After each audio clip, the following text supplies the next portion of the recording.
Thank you very much for inviting me for this presentation. A very warm good evening to you all because it's getting very chilly in the hall now. Uh, when I read the topic energy, environment and water, I try to chalk out the different current burning issues which relate all these three: energy, environment and water. Basically for energy production, water is being used, water is being depleted, water also get contaminated in the process. And for energy production, thermal power plants are there which generate heat. Global warming is one of the output, climate change, CFC production, ozone depletion, and then environment.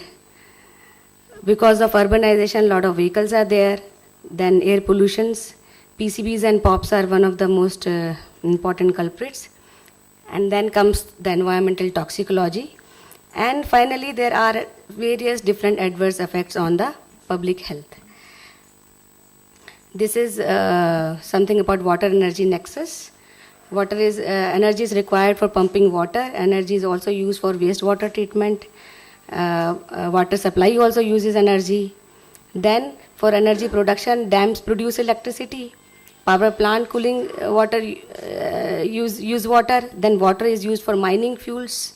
Water energy use also in the home are related. So what we are doing at MET, we are doing a focused research related with current burning issues, identifying the problems related with the environmental safety, environmental conservation, and with protection of water resources. And for this, we are adapting holistic approach instead of tackling them in piecemeal. So the most burning current environmental issues are the one, depletion of natural resources, and water is one of the most important natural resource. And then another problem is waste generation, and plastic is one of the most important contaminant. Then toxic emissions are there, heavy metals and POPs. This leads to loss of biodiversity and radiation hazard, and then ultimately the climate change. Environmental toxicology is one of the field which we are exploring, and you can see we are adapting a holistic approach in this. We are taking into account the chemistry, the genetics, the physiology, microbiology, soil science, geology, evolutionary biology, and all other parameters. This institute, MET Institute of Environmental Toxicology, Safety and Management, was launched 8 years back. With the first part of the name constitutes cause and effect analysis of environmental contaminants. It means man-made poisons, that is polycyclic aromatic hydrocarbons, polychlorobiphenyls, pesticides, heavy metals, dioxins, dibenzofurans, and their impact on ecosystem, that is soil, water, air, flora and fauna. The second part of the name takes into account bioremediation, site reclamation, environmental monitoring, and data collection, wastewater treatment, solid waste management, and e-waste management technologies. The first project which we did with the help of Ministry of Environment and Forest, it's on water and environment. In this, we are analyzing surface and groundwater contamination through indiscriminate use of agrochemicals, that is pesticides. And the major load of pesticides is in three crops, that is the number one is rice, 29%, then cotton, 27%, and vegetables, that is 9%. So we looked into the surface and groundwater bodies of these areas. For vegetables, we took the Delhi area Yamuna River. For rice, we took the Hindon River in Greater Noida area. And for cotton, we took the Ghaggar River, along with the 8 farms with their tube well samples. And the results are very alarming. In fact, in cotton, all the samples were found contaminated above MRL value in the surface water. We analyzed organochlorine pesticides, organophosphates, herbicides, and synthetic pyrethrites. So you can see the amount of samples which are being contaminated. 31.2% groundwater samples were found contaminated with organochlorines. TDT, HCH, all these are the main organochlorines are there. And then in rice, you can see 61.1% samples are in the Ghaggar river were found above MRL value. But it is not altogether so bad. The one good news is that you can see in the lower column, synthetic pyrethroids were not found. These are the new molecules which are being used in crop protection, and we could not find these in any of the sample. They were all found below detectable limit. So in a way, the message is that we should promote the new molecules which are easily biodegradable, because we cannot obsolete the use of pesticides. When the pests are there, farmer has no option then other than using pesticides. But we must obsolete the old chemicals which are persistent and they don't degrade fast. Another project which we did on chlorpyrifos leaching. Chlorpyrifos is one of the termiticide. People were talking about the seepage problem in the last lecture, but also there is a problem of termites in India, and it's very severe. And this is the only molecule chlorpyrifos is been used after a ban of the Eldrin in India. And as a result, people are putting it very indiscriminate in agriculture as well as in household. And lot of reports were made out of its residues in water bodies. So we did a project with Department of Science and Technology, and we studied its leachability in acidic, alkali and neutral soil for its recommendation for its use about the dosage.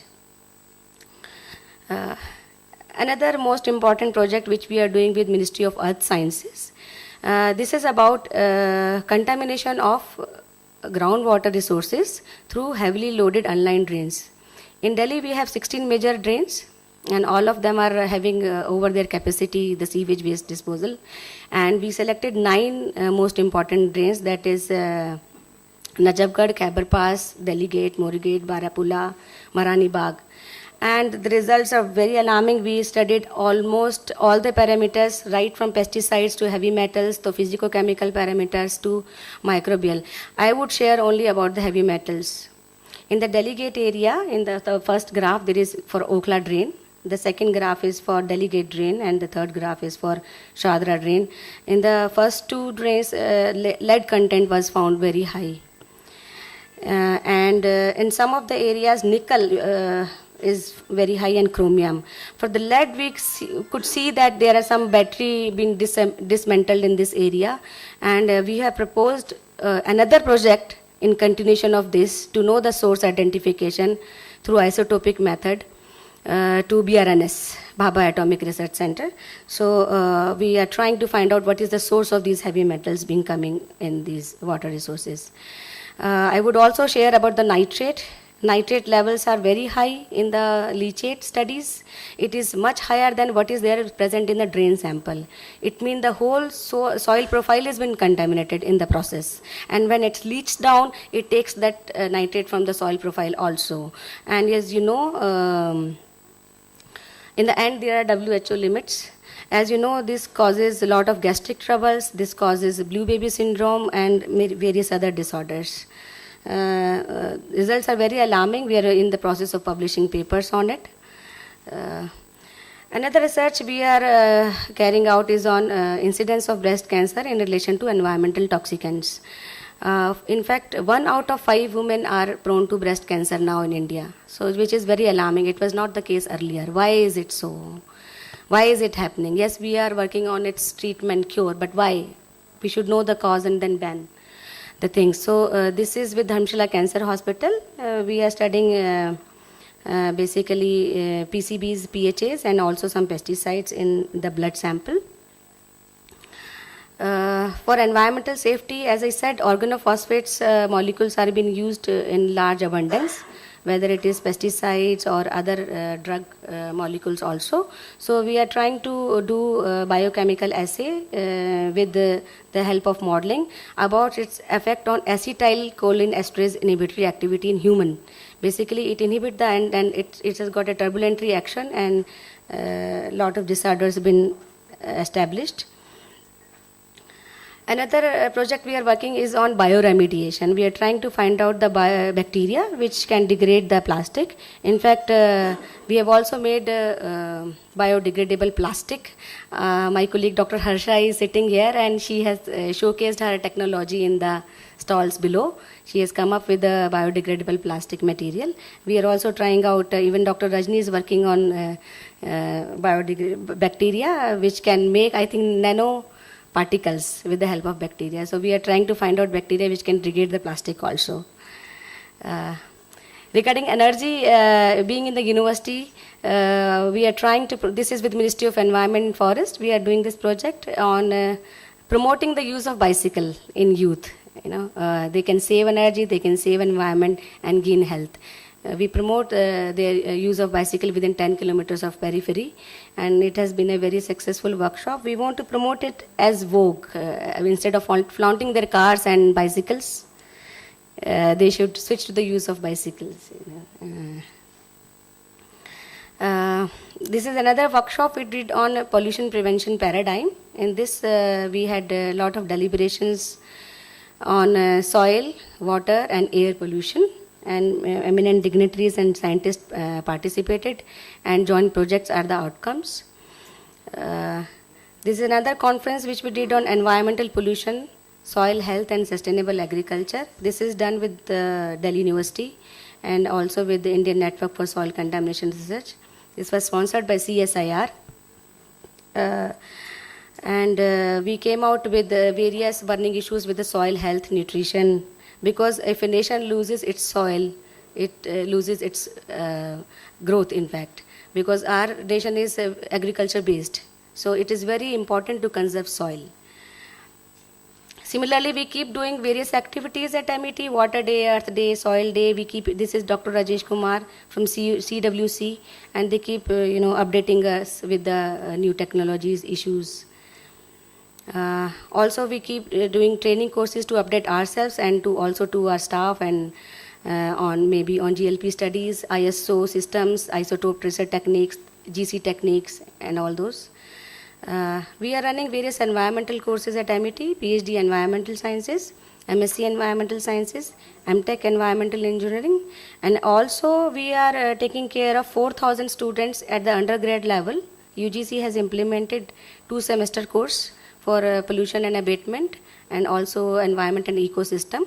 So students are being taught about the environmental education according to their interest. If it is an architecture course, it has been taught with their interest. If it is a fashion, if it is hospitality, every course has been taught making in interest of the students, engineering or biotech. We have several institutes and departments in MET related with environment: MET Institute of Environmental Sciences, MET Institute of Environmental Toxicology, Safety and Management, MET School of Natural Resources and Sustainable Development. We are running MBA in Natural Resources and Sustainable Development also. Then recently, MET Institute of Water Technology and Management is also launched. MET Institute of Horticulture Studies and Research, Herbal Studies and Research, MET Institute of Organic Agriculture. Likewise, we have got nanotechnology, we have got solar energy and alternative energy also. We are running MTech course in that. So likewise, we are running a lot of courses related with environment, energy, and water. We keep doing various environmental activities at MET. We have got a quarter, almost 3 months are being celebrated with MET Human Values Quarter. Students do a lot of activities like plantation, cleaning of rivers, cleaning of campus, organizing street plays, environmental quiz, slogan writing, essay writing, poetry writing, eco-friendly rangoli making, eco-fashion show, and many other activities which students keep doing for the environment safety. MET University adopts various clean technologies in the campus. We have got sewage treatment plants and effluent treatment plants. We have got which has got 4 state-of-art STPs we have installed with 940,000 liter water per day. And we are flushing this recycled water into the garden. We have got treatment ETPs in labs, cafeteria, kitchens, and laundry. And they have 31,450 liters of capacity per day. Then clean drinking water has been provided. We have got RO plants of 120,000 liters of capacity. Then for pollution minimization, we have got noise-free DG sets installed at the campus.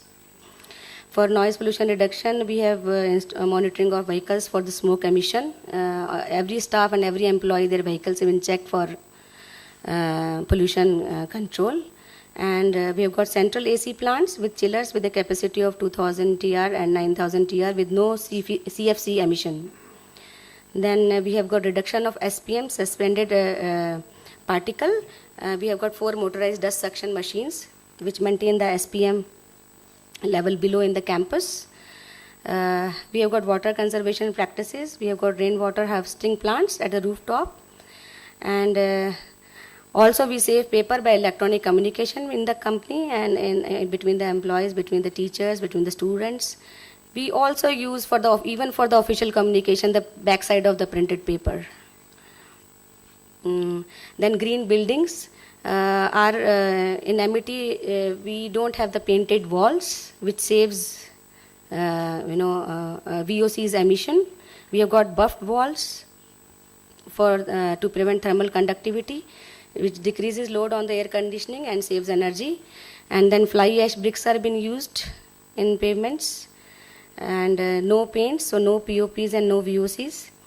Then furniture we have been using made from sawdust, which is a very environment friendly practice. Then green cover, we maintain 33% green cover within the campus to provide ambient fresh air to the students, faculty and staff. Then we have got horticulture practices, and we have got one organic farm also, which is maintained within the campus. We got vermicomposting is also practiced to generate green manure to use all over the campus. In fact, we have filed 467 patents in last 5 years, and in fact, out of them, 1/3 technologies are directly related with environment safety. And among 300 projects, funded projects, which we are running at the campus currently with different funding agencies, half of them are directly related with environmental safety, bioremediation, or other new novel technologies. So my message is that there is need to look into the local problem and to work towards it with a holistic approach, and also using the clean technologies along with it, bioremediation, bioreclamation, clean and green technology. That's how we can save energy, environment, and also the water resources. Thank you very much. This is something I wrote on the mandates and vision of the institute. Some lines I want to say that we have to work in the community level, only then we can save the human race. Basically, we are all together to save the human race by saving our resources of energy, environment, and water. This is the team working on the project, and thank you very much.